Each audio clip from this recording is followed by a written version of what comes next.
पढ़ने वाले हैं rules for writing a chemical equation. एक बार फिर से रिकैप करवा देता हूँ कि फिजिकल चेंज और केमिकल चेंज का मतलब क्या होता है। एक सिंपल सी बात बता रहा हूँ कि एक कर्ड है, वो पहले था मिल्क। जब मिल्क का कर्ड में कन्वर्जन हुआ तो with the help of one bacteria and that is called as lactobacillus. Okay, तो वो कर्ड फिर से मिल्क बन सकता है क्या? बिल्कुल नहीं बन सकता। क्यों? क्योंकि उसमें एक चेंज हुआ है और उस चेंज का नाम है केमिकल चेंज। और उस चेंज का नाम क्या है बेटा?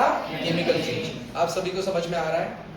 अब इसके अकॉर्डिंग हम देखेंगे तो केमिकल चेंज में केमिकल रिएक्शन होगी। केमिकल चेंज में केमिकल रिएक्शन होगी। जैसे एग्जांपल है कि कार्बन जो है जब ऑक्सीजन के साथ रिएक्ट करेगा तो बनेगा कार्बन डाइऑक्साइड, जिसको हम कहते हैं CO। ठीक है, अभी oxygen definitely it is help for burning, ये खुद जलता है। जो कार्बन है it can be burn with the help of oxygen, but इसका जो पूरा इन्वर्टेड है वो कार्बन डाइऑक्साइड है। इसका जो पूरा इन्वर्टेड है वो क्या है बेटा? कार्बन डाइऑक्साइड है। मतलब कार्बन डाइऑक्साइड का यूज करते हैं अपन फायर एक्सटिंग्विशर में, पता है? तो इसमें अब हमें नया सब्सटेंस मिल रहा है। किस कौन से चेंज की वजह से? केमिकल चेंज की वजह से। कौन से चेंज की वजह से? केमिकल चेंज की वजह से। तो ये जो केमिकल चेंज है, इस केमिकल चेंज में एक स्पेसिफिक केमिकल रिएक्शंस होती है। साइड बाय साइड हम उसके कुछ रूल्स देखने वाले हैं आज के क्लास में कि what are the different types of rules for the writing of chemical reactions. What are the different types of rules for the writing of chemical reactions? तो आज का हमारा सबसे इंपॉर्टेंट टॉपिक वही रहेगा, हेडिंग की rules for writing chemical reaction. Rules for writing chemical reaction. Chemical reactions को लिखने के केमिकल रिएक्शन का कि जब हम किसी भी रिएक्टेंट और प्रोडक्ट को एक केमिकल रिएक्शन के फॉर्म में लिखते हैं तो रिएक्टेंट जो है वो हमेशा कौन से साइड में आना चाहिए? लेफ्ट हैंड साइड में। और प्रोडक्ट हमेशा कौन से साइड में आना चाहिए? राइट हैंड साइड में। अंडरस्टूड? तो लिखा ही है, reactants are always written in left hand side of the reaction and products are always written in right hand side of the reaction। समझ में आया? तो ये है, तो इससे आपको फर्स्ट रूल क्लियर होता है। नेक्स्ट रूल में देखते हैं। देखो, when two or more substances,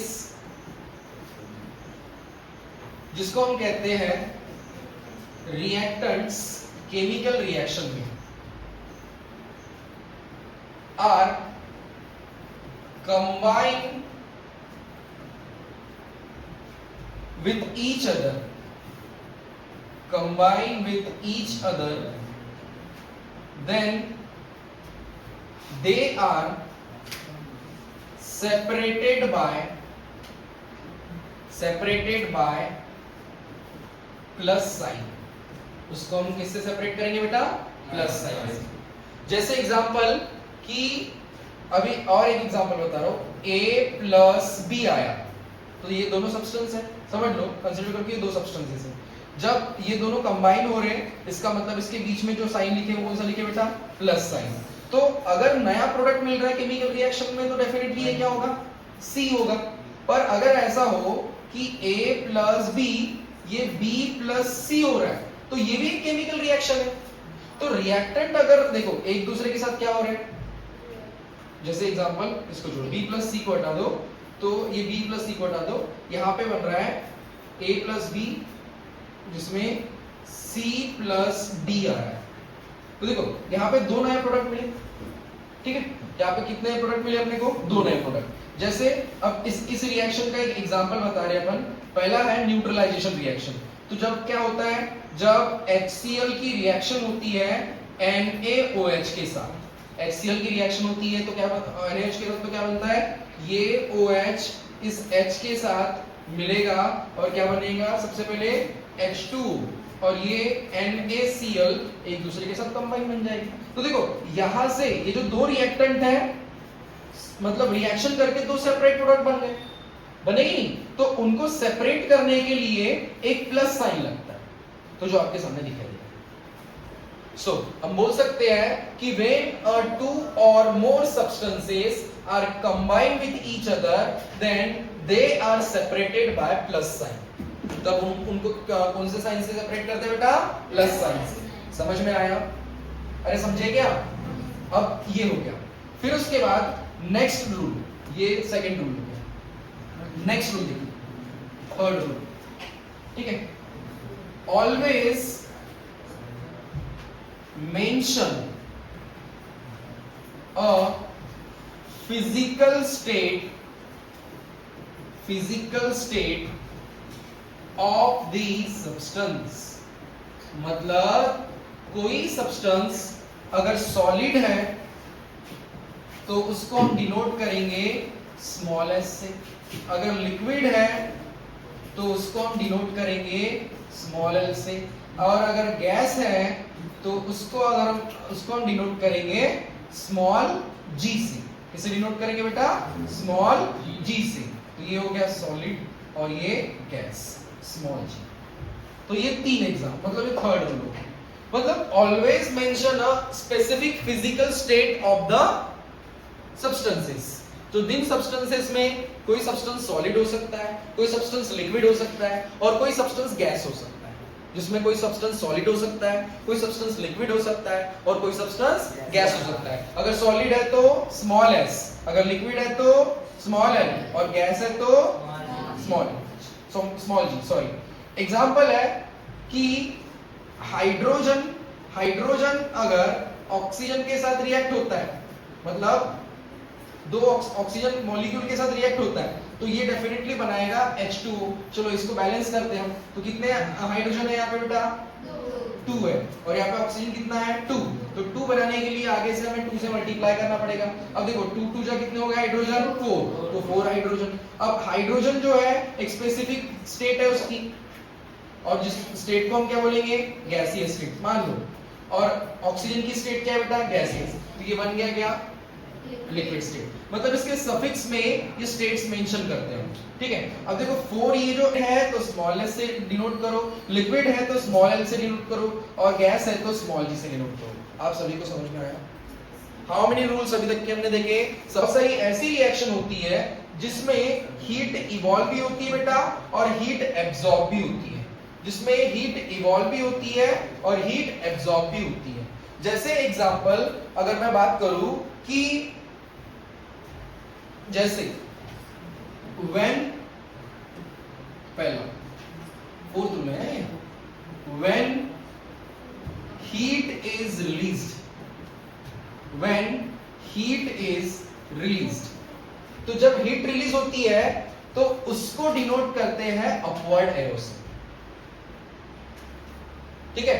मतलब कोई चीज रिलीज हो रही है तो उसको हम करेंगे अपवर्ड एरो से। और जब हम हीट दे रहे हैं, when heat is given, तो उसको हम डिनोट करते हैं बेटा डेल्टा से, ठीक है। ट्रायंगुलर शेप का दिख रहा है। एग्जांपल बता रहा हूं उसके लिए, जैसे कॉपर सल्फेट जो है, ठीक है, वो एक्वियस फॉर्म में। अब कॉपर सल्फेट का दूसरा नाम है नीला तोता, याद रखो, ठीक है। इसका दूसरा नाम क्या है? नीला तोता। या अब देखो इसकी रिएक्शन होगी जिंक के साथ, जो सॉलिड है। हमने इसकी क्या की है? स्टेट मेंशन की। अब आपको पता होना चाहिए कि सर ये AQ क्या है? AQ का मतलब होता है एक्वियस फॉर्म, जो वाटर के साथ मिक्स होता है। आपको पता है एक्वा का मतलब वाटर होता है? एनीवन? नो? तो यस, तो जैसे फॉर एग्जांपल एक्वाटिक एनिमल्स। तो जब CuSO4 की रिएक्शन Zn मतलब जिंक के साथ होगी, तो आपको पता है जिंक बहुत ज्यादा रिएक्टिव है, ठीक है। तो जिंक के साथ होगी, जिंक डस्ट के साथ होगी, तो जिंक सल्फेट बनेगा और कॉपर अलग चले जाएगा। अब जब ये रिएक्शन होगी तो कॉपर सॉलिड में रहेगा और जिंक सल्फेट फिर से एक्वियस फॉर्म में आ जाएगा। अब ये रिएक्शन होने के बाद यहां से हीट रिलीज होगी, मतलब ये गर्म हो जाएगा। वो जो लिक्विड रहेगा वो गर्म रहेगा, वार्म रहेगा। क्यों? क्योंकि वहां से वेपर्स निकल रहे हैं। क्योंकि वहां से क्या निकल रहे बेटा, वेपर्स निकल रहे हैं और वहां से हीट रिलीज हो रही है, और वहां से क्या रिलीज हो रही है, हीट रिलीज हो रही है। अब ये फर्स्ट स्टेटमेंट का आंसर है। अब सेकंड स्टेटमेंट का आंसर देखो, व्हेन हीट इज गिवन, मतलब जब हम हीट देंगे किसी भी सब्सटेंस को। एग्जांपल है कैल्शियम कार्बोनेट, दूसरा एग्जांपल कौन सा है आपके सामने, कैल्शियम कार्बोनेट। ये फर्स्ट का एग्जांपल है, ये सेकंड का एग्जांपल है। Calcium carbonate CaCO3, CaCO3 calcium carbonate. जब इसको हमें सेपरेट करना है तो हम इसको हीट प्रोवाइड करेंगे, तो ये क्या बनेगा, CaO और उसके साथ CO2।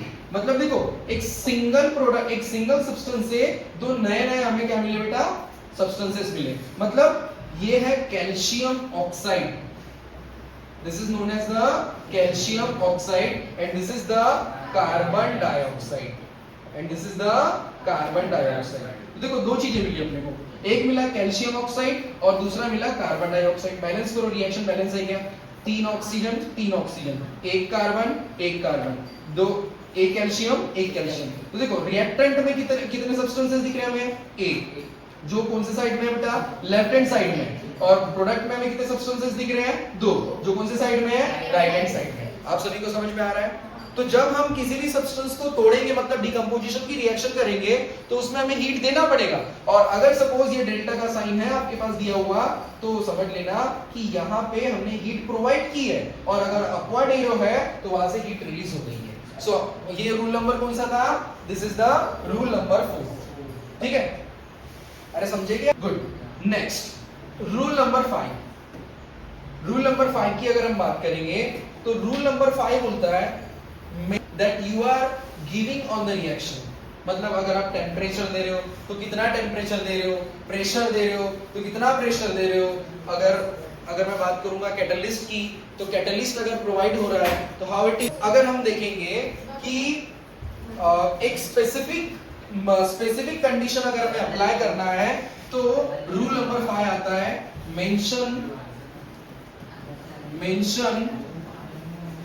mention a specific like, mention a specific condition like temperature and pressure, temperature and pressure। Okay, जैसे कि एक एग्जांपल है वेजिटेबल ऑयल। ठीक है, वेजिटेबल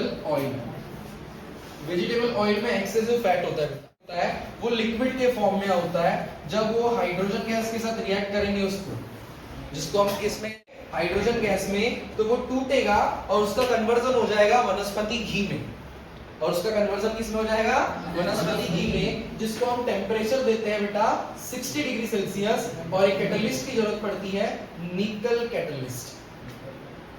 ठीक है, तो उसका कन्वर्जन हो जाता है वनस्पति घी में, वनस्पति। ओके, तो ये 5th रूल है।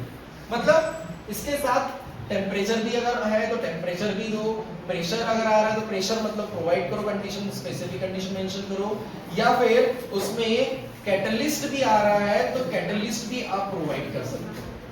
So please mention of specific condition like physical, pressure, temperature and catalyst। So these are the 5 rules for a writing of chemical reaction।